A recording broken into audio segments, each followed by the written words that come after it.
Salut, aujourd'hui là j'ai envie de parler un peu de, vous savez il y a le Adopi qui existe. Bon, niveau arrestation, bon c'est limite zéro quoi, et il n'y a pas beaucoup d'arrestations ou de mise au procès, mais au-delà de ça, euh, Adopi elle est un peu inefficace. Enfin, c'est juste un bot, hein, c'est juste un robot qui fait son travail, hein. Mais moi j'ai envie de parler de justement de ce sujet-là. Euh, Avant dans le temps, avant l'événement d'Internet, quand on utilisait nos cassettes, vous vous rappelez les VHS, les cassettes vidéo, on avait la petite pastille carrée que si on la cassait, bon, on pouvait plus enregistrer dessus. Moi, je me rappelle que moi, quand j'étais plus jeune, bah, on enregistrait les films à la télé avec une cassette. Donc, est-ce que c'est du piratage? Est-ce que Adopi m'aurait mis une amende parce que bah, j'ai enregistré justement un film qui passe à la télé. Et si j'ai un compte Netflix et que bah, j'enregistre le flux vidéo de l'épisode de Netflix à partir bah, d'un PC, bah, je prends un PC, je lance Netflix et j'utilise une capture, un logiciel de capture d'écran et je enregistre bah, l'épisode. Bah, c'est pas du piratage. Je regarde le film, je l'enregistre pour moi. Donc, bah, est-ce que c'est considéré comme du piratage? Je sais pas. Et ou les vieux postes cassettes, tu sais, les cassettes audio, ou quand les musiques passaient à la radio, et juste quand l'animateur disait on va passer telle radio à tel moment, et quand toi t'attendais pile le bon moment, juste pour appuyer sur REC pour enregistrer la musique, et ben c'est enregistré sur la cassette. Est-ce que c'est considéré comme du piratage? Est-ce que on a une amende pour ça? Je sais pas. Parce que bon, je sais pas, mais le piratage, il y a plusieurs façons de le faire, hein. Comme j'ai expliqué avec des VHS qu'on faisait à l'époque. On peut le faire aussi avec Netflix, hein, en enregistrant l'écran. On peut le faire aussi avec des cassettes audio, qu'on peut enregistrer la radio. Il y a même maintenant on peut même prendre des logiciels. Par exemple, il suffit de prendre un Raspberry Pi, bah, le 4, le 5 au moins, enfin le 4 au moins, parce qu'il a quand même 4 Go de RAM. Mettre un logiciel de radio et d'enregistrer justement la radio qui passe, les musiques qui passent, l'enregistrer sur le disque dur, tout simplement. Il suffit d'avoir un logiciel de capture de son et bah, on peut enregistrer toutes les musiques qui passent à la radio. Et après, bah, il suffit de mettre les titres. Ou il suffit d'aller sur le Wikipédia, par exemple. Tu vas sur Wikipédia, mettons, tu tapes, je sais pas, Statistics, par exemple, ou Cannibal Corpse, ou, je sais pas, Slipknot, par exemple. Tu tapes le nom, tu vas sur le Wikipédia, tu as toutes les musiques, tous les titres de la musique de Slipknot, par exemple. Tu vas sur YouTube, tu prends l'URL, tu le copies, tu le mets sur il y a des logiciels comme ça, tu tapes MP3 to YouTube, TO, YouTube, tu vas dessus, tu copies l'URL, tu fais MP3, tu fais télécharger, tu as la musique. Non, mais je sais pas. Non, mais à un moment, je sais pas, peut-être pour arrêter le piratage, il faudra peut-être couper toutes les connexions Internet et toutes les ondes radio. Hein? Non. Bah non, ça existe. Ça c'est pas possible. Donc, bah, le piratage, il y en aura toujours. Donc, bah, moi, je dis que Adopi, c'est de la merde. Ça sert à rien. Tout ce que. Vous essayez de défendre des droits d'auteur, ça, je comprends. Mais, rien, tout simplement, hein. Rien. Ah, je suis tout tombé, mais c'est pas grave. Rien, rien. Il suffit que je tends. Rien, rien. J'ai plein de CD, hein. J'ai toujours mes CD audio, hein. Moi, j'ai tous mes CD audio, moi, je les achète, hein. J'ai aussi je sais pas c'est quoi, c'est comme album, là, celui-là, c'est Armen Six, bon, c'est du rock. J'ai aussi du Pink. J'ai aussi bah, comment on appelle ça, du IAM. J'ai aussi enfin, Akhenaton. J'achète toujours mes CD audio, hein. Et bah, je les achète chez Happy Cash. Ils sont 1,50 €. 1,50 €, voire 3 euros maximum. Donc, bah, c'est pas cher. Ouais, c'est même moins cher que les sites de streaming où on peut télécharger les musiques à 1 euro. Limite, c'est 99 centimes la musique. Donc, bah, quand c'est un album qui fait 20 musiques, ça fait 20 euros. Donc, ça fait un peu cher, hein. Donc, bah, moi, je préfère aller à la Picache, acheter mes musiques. Bon, ok, j'ai une meilleure qualité audio. J'ai une qualité audio, bah, qualité CD. Mais sinon, pour revenir au niveau du piratage, bah, il suffit juste d'avoir un Raspberry Pi ou un PC tout simplement, d'installer une application. Par exemple, il y a une application où tu peux avoir toutes les radios du monde. Donc en fait, tu vois le globe de la Terre et tu vois tous les petits points verts, bah, c'est des radios. Il suffit d'aller dessus et tu peux enregistrer bah, les musiques qui passent. Et donc bah, après, il suffit d'enregistrer. Et si, mettons, tu as la voix du présentateur au début ou à la fin, il suffit de faire un petit cut avec un petit montage et tu as la musique en bonne qualité. Voilà. Donc bah voilà, je sais pas, mais vous comptez faire quoi? Couper toutes les ondes radio? Couper Internet? Non, je sais pas. En tout cas, pour moi, c'est inefficace. Parce que moi, bon, des amendes à 3 750 € ou même 15 000 ou je sais pas combien, les gens, ils n'ont pas les moyens, hein. Ils vont jamais payer ça, hein. Et vous essayez de défendre les droits d'auteur, ok, c'est bien cool, mais quand tu vois que les albums de musique sont à 20 euros, qui payerait un album de musique à 20 euros? Ok, il faut rémunérer les créateurs de musique, mais toutes les musiques qui existent, par exemple, tous les albums, toutes les musiques, mettons, comment on appelle ça, de Statistics, ou Cannibal Corpse, bah, je sais pas, Nirvana ou autre, et bah, on peut les trouver sur YouTube. Et donc, bah, il suffit bah, après de copier l'URL et de télécharger à partir d'un d'un site. Il y a un site, tu copies l'URL et hop, tu peux copier la musique. Et c'est pareil pour les vidéos, hein. Tu peux aussi copier l'URL et le mettre en MP4 et copier la vidéo. Donc en gros, tous les films qui sont sur YouTube par exemple, mais il suffit de prendre l'URL du film, hop, tu le copies en URL, tu le mets en MP4, tu télécharges. Bon, je sais, c'est pas trop légal, mais pourtant, les outils sont là. Donc, à moins que vous voulez enlever tous les outils qui existent pour justement ça, mais il faut savoir que, qu'on appelle ça, Déluge, ou BitTorrent, ou je sais pas quoi, peu importe, bah, ces logiciels-là sont légaux.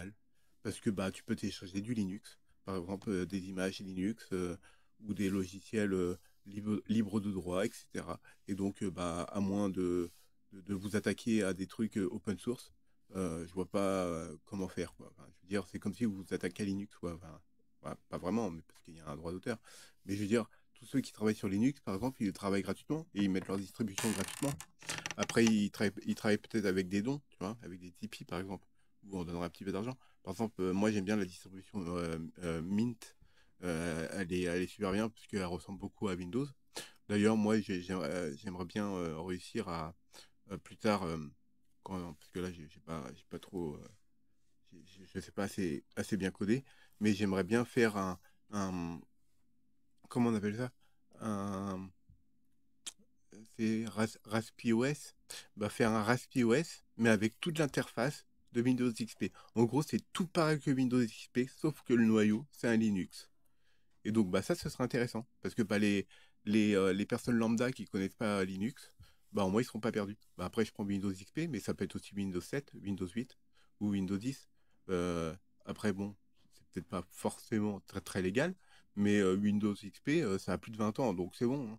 Je veux dire, comment dire, Microsoft, il va pas nous casser les couilles avec un système d'exploitation qui est sorti en 2001, quoi. Le Windows XP, maintenant, il a 24 ans, quoi. Donc, limite, il devrait, moi, en tout cas, je serais Bill Gates, je veux dire, Windows MS-DOS 3.1, enfin 3.0, 3.1, Windows 95, 98, 2000, Millennium, 90 SE et Windows XP, bah, je les mettrai en open source. Pourquoi? Parce que ça a plus de 20 ans. Donc, bah, en fait, tout ce qui a plus de 20 ans, à mes yeux, bah, ça doit tomber dans le domaine public. Donc, bah, les royalties, bah, voilà. Donc, et après, bah, c'est aux artistes de se renouveler et de faire de nouvelles musiques. Euh, Moi, je considère pas que les royalties doivent être gagnées à vie. Pour moi, un artiste, quand il fait un album, bah, il touche des royalties pendant 20 ans. Déjà, c'est bien 20 ans. Et après, au bout d'un temps, bah, s'il fait pas de nouvel album, bah, il a plus de royalties. Mais bon, il se fait connaître. Après, il fait des nouvelles musiques. Et puis des musiques, bon, ok, si tu as un peu de créativité, tu peux faire de la musique, hein. Maintenant, il y a même de l'intelligence artificielle qui fait de la musique pour toi. Donc, regarde. Par exemple, il suffit que je prends les musiques d'IAM ou d'Akhenaton. Je prends toute leur discographie. Je prends toutes les discographies d'IAM, je prends tous les textes, euh, ensuite je la mets dans l'IA et je dis à l'IA, fais-moi une musique avec des rimes, avec toute la discographie d'Akhenaton. Donc et que ce soit cohérent. Donc il va faire des musiques avec des phrases qui auront un sens, etc. Un texte. Donc imaginez que vous prenez tous les textes, toutes les musiques, et ben vous pouvez générer une musique d'Akhenaton qui sera justement Akhenaton parce que c'est les textes d'Akhenaton ou d'Ayam. Bon, de toute façon, c'est presque la même chose. Et vous avez une musique justement d'Akhenaton avec leurs textes et une musique qui est générée par une intelligence artificielle avec des rimes et tout, avec quelque chose de cohérent, de structuré, mais avec leurs textes, avec leurs anciens albums. Tu vois, c'est une idée, hein, mais c'est possible. Et puis, même plus tard, comment on va faire pour différencier les artistes avec l'intelligence artificielle et les vrais artistes? Parce que j'en suis sûr, sur Internet, il y a une grande partie des musiques maintenant qui est créée par intelligence artificielle. Donc les royalties, l'argent et tout ça, ça va être c'est qui les gagne? C'est l'intelligence artificielle ou c'est l'artiste? Parce que bon, on peut prendre par exemple n'importe quel artiste. Il suffit de prendre l'instru et après de remettre un autre texte par-dessus. Est-ce que l'instru, ça appartient à l'artiste, ou c'est le texte qui appartient à l'artiste, ou c'est les deux combinés? Comment ça se passe? Et puis même, si mettons, on crée justement par IA justement une musique, par exemple, on va reprendre Akhenaton, on fait par IA, on reprend tous les textes, etc., et on refait une musique à partir de tous les textes d'IAM en utilisant leur voix, et les royalties, ils vont à qui? À l'IA ou à IAM? Moi, personnellement, je serais plus d'avis de qu'il y a une partie quand même des royalties qui reviennent à IAM parce que c'est leur texte, c'est leur instru, etc. Mais en soi, c'est l'IA qui l'a créé. Donc il y a aucun travail de l'artiste. Donc plus tard, la question qui va se poser là dans les années à venir, c'est comment différencier les musiques créées par IA et les musiques créées par les artistes. Et donc justement, la rémunération, comment ça va se passer? Est-ce que la musique qui sera créée par rapport à un artiste, est-ce que par une IA, est-ce que les royalties créées que l'IA aura créées va à l'artiste? Tu vois, c'est la question juridique. Donc voilà. Bon, j'ai dit un peu ce que je voulais dire. Donc, je vous fais des poutous, hein. Prenez soin de vous et ayez un esprit critique et allez toujours plus loin de ce que vous pouvez faire. D'ailleurs, au passage, vous savez que on dit qu'en Chine, ils sont travailleurs. C'est vrai qu'ils travaillent beaucoup en Chine, les Chinois. Mais vous savez que plus vous travaillez, plus vous brainformez, c'est-à-dire que plus vous travaillez, justement, lisez, plus vous travaillez votre intelligence, Et, et plus, au début, ça va être pénible, ça va vous demander des efforts. Et plus vous allez travailler, moins ça va vous demander d'efforts. Et justement, en Chine, en Chine ou en Corée, etc., pour leur diplôme, ils travaillent tellement que pour eux, quand ils voient comment dire, notre système éducatif, pour eux, c'est la routine, quoi. C'est même pas, enfin, pour eux, j'exagère peut-être un petit peu, mais je veux dire, c'est quasiment pas de travail. Parce qu'ils travaillent tellement, des fois, ils travaillent 12 à 14 heures par jour pour leur diplôme. Et donc, en fait, ils travaillent tellement que quand ils travaillent moins, pour eux, c'est même plus un travail. En fait, ça se fait tout seul, c'est automatique. Et en plus, tu as des réseaux neuronaux qui se font tout seuls. Et en fait, ils ont même plus besoin de réfléchir, ça se fait tout seul. Et en fait, c'est ce que j'avais expliqué. En fait, on atteint, j'avais dit une phrase comme quoi on atteint Dieu par le travail. Et en fait cette phrase-là, c'est pas Dieu, il y a, oui, Dieu, le créateur, etc. Mais c'est dans le sens où euh, plus tu vas travailler, plus tu vas te perfectionner et plus tu seras précis dans ton art, que ce soit dans la métallurgie, dans la musique, dans la peinture, plus tu vas travailler justement ton, ton,